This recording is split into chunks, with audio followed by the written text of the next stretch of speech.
오늘 저희가 함께 보실 하나님 말씀은 사도행전 13장 4절에서 12절입니다.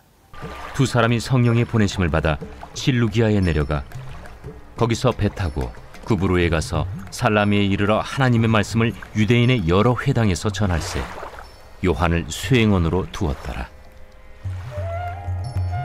온 섬 가운데로 지나서 바보에 이르러 바예수라는 유대인 거짓 선지자인 마술사를 만나니 그가 총독 서기오 바울과 함께 있으니 서기오 바울은 지혜 있는 사람이라. 바나바와 사울을 불러 하나님의 말씀을 듣고자 하더라. 이 마술사 엘루마는 이 이름을 번역하면 마술사라. 그들을 대적하여 총독으로 믿지 못하기 힘쓰니 바울이라고 하는 사울이 성령이 충만하여 그를 주목하고 모든 거짓과 악행이 가득한 자요 마귀의 자식이요 모든 의의 원수여 주의 바른 길을 굽게 하기를 그치지 아니하겠느냐. 보라, 이제 주의 손이 내 위에 있으니 내가 맹인이 되어 얼마 동안 해를 보지 못하리라. 즉시 안개와 어둠이 그를 덮어 인도할 사람을 두루 구하는지라. 이에 총독이 그렇게 된 것을 보고 믿으며 주의 가르치심을 놀랍게 여기니라. 성령의 명령에 의해서 순종하는 마음으로 출발합니다. 순조로운 출발이었습니다. 그러나 엄청난 어려움이 닥쳐올 수도 있습니다. 이런 일을 당할 때 우리는 어떤 태도를 취해야 할까요? 먼저 포기하라는 신호가 아니라는 사실입니다. 첫 번째로 전적으로 하나님을 신뢰해야 합니다. 우리 앞에 홍해와 여리고성이 가로막힐 때 이것은 포기하라는 신호가 절대 아닙니다. 좌절하라는 신호가 아닙니다. 하나님을 전적으로 신뢰하라는 사인일 뿐입니다. 우리가 하나님을 믿고 나갈 때 능치 못할 일이 없는 겁니다. 자, 두 번째는 우리가 이런 어려움을 만날 때 문제의 본질을 깨닫고 그것을 처리해야 합니다. 본질을 깨달아야 됩니다. 본문에 보면 바나바와 바울이 복음을 전합니다. 그런데 박수 엘루마가 복음 전하는 것을 방해합니다. 그때 바나바와 바울이 어떻게 합니까? 바나바와 바울은 엘루마 자체를 보지 않습니다. 엘루마가 복음을 전하지 못하도록 방해하는 것은 결국 그 배후에 사탄의 전략이 있다는 사실을 꿰뚫어 보는 겁니다. 바나바와 바울은 그를 마귀의 자식이라고 합니다. 초점을 흐리게 해서 복음을 전하지 못하게 하는 것은 결국 사탄의 전략입니다. 우리도 순조롭게 출발했는데 어려움이 다가오면 문제의 본질을 먼저 정확히 파악하고 대처해야 합니다. 성경은 우리의 싸움의 본질에 대해서 정확히 말씀하고 있습니다.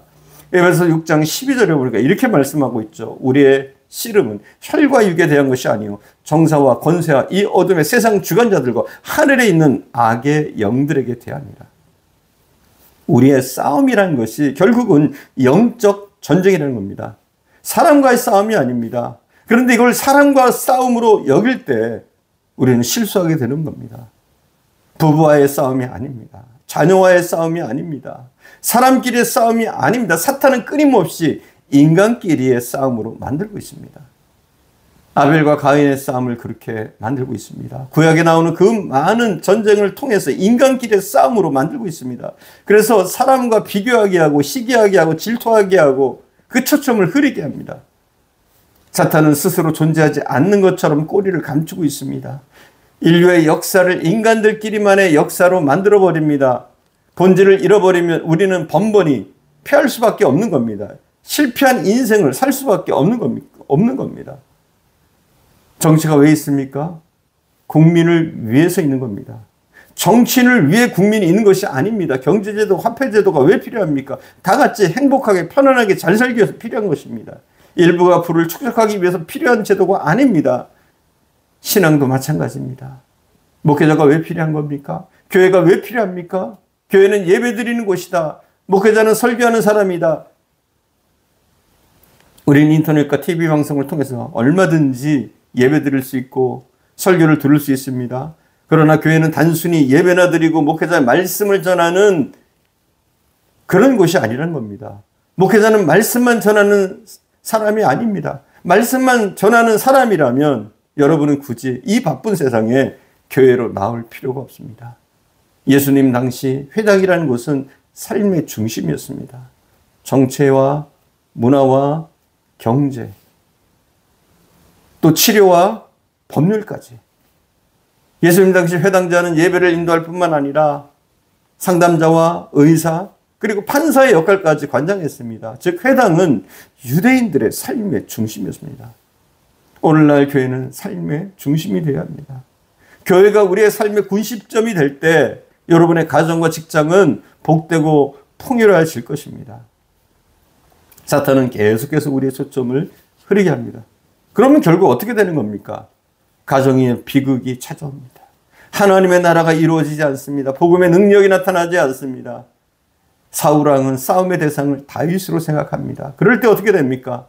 서로 인기 싸움을 합니다. 누가 맞느냐, 누가 잘나느냐, 누가 인기가 있느냐, 누가 잘 싸우느냐, 이렇게 싸우게 됩니다. 본질을 파악해야 합니다. 뭐가 안 되면 왜 안 되는지 그 본질을 파악해야 합니다. 사업이 안 되면 왜 안 되는지 그 본질을 파악해서 대처해야 합니다. 공부가 안 되면 왜 안 되는지, 인간관계에 문제가 있으면 왜 문제가 있는지 본질을 파악해야 합니다. 암에 걸리면 암세포를 제거해야 합니다. 그것을 놔두고 다른 세포를 드러낸다고 낫게 되는 것이 아닙니다. 문제를 만들어내는 것을 드러내어 버려야 하는 겁니다. 사탄의 종노릇 하는 것에 그 올무를 잘라버려야 합니다. 그것을 놔두면 문제는 계속해서 발생하게 됩니다. 문제의 원인을 그대로 놔둔 채 해결할 수는 없습니다. 상수도 상류에서 계속해서 오염물질이 내려오고 있습니다. 그런데 하류에서 아무리 정화 작업을 해도 무슨 소용이 있겠습니까? 조금 지나면 다시 더러워지는 겁니다. 구역에 나오는 사울이라는 사람은 이것을 일평생이 지나도록 깨닫지 못했습니다. 사울이 왕이 될 때 얼마나 좋게 출발했습니까?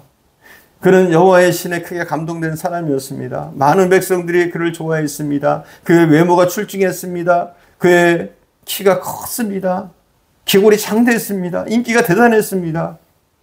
그런데 다윗이 골리앗을 무너뜨리고 인기가 오르기 시작합니다. 그때부터 다윗을 시기합니다. 다윗만 제거하면 문제가 해결될 것으로 생각합니다. 문제의 본질을 깨닫지 못하는 것이죠. 하나님께서 수차례 깨달을 수 있는 기회를 주셨습니다. 그런데도 본질을 파악하지 못합니다. 사울의 마음을 사탄이 조종하고 있다는 사실을 그는 스스로 깨닫지 못합니다. 사무엘상 16장 14절에 보니까 여호와의 신이 사울에게서 떠나고 여호와의 부리는 악신이 그를 번뇌케 한지라. 신하들도 이 사실을 알고 있습니다. 악신이 사울을 만지는 것을 알고 있습니다. 사무엘상 16장 15절에 보니까 이렇게 말합니다. 사울의 신하들이 그에게 이르되 보소서 하나님의 부르신 악신이 왕을 번뇌케 하온즉, 이렇게 말합니다. 신하들조차 알고 있는데 자신만 알지 못하는 겁니다. 결국 전쟁터에서 자신도 자신의 사랑하는 아들도 비참하게 죽고 맙니다. 우리는 문제가 생겼을 때 분명하게 문제의 본질을 파악해야 합니다. 그리고 그 문제의 뿌리를 제거해야 합니다. 그렇지 않으면 일평생 그 순이 자라 인생을 괴롭힙니다. 우리는 문제에 맞닥뜨렸을 때 그 문제의 본질을 잘 파악할 수 있는, 그리고 그 본질과 싸워 승리할 수 있는 저와 여러분 되어줄 수 있기를 간절히 축원드립니다. 기도하겠습니다.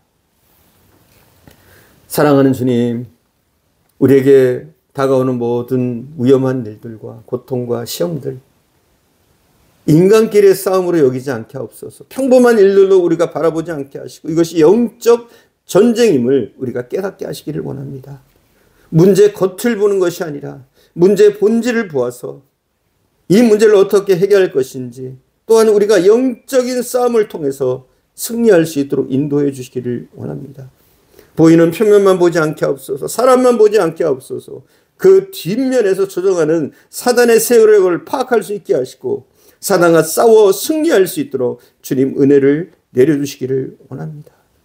우리가 살아가는 삶의 현장의 싸움들이 대부분 영적인 전투임을 깨닫고 이 영적인 전투에서 승리할 수 있는 저희들 되어줄 수 있도록 사랑하는 주님 힘과 능력을 더해 주옵소서. 오늘도 함께 하신 주님께 감사드리며 우리 구주 예수님의 이름으로 기도드립니다. 아멘.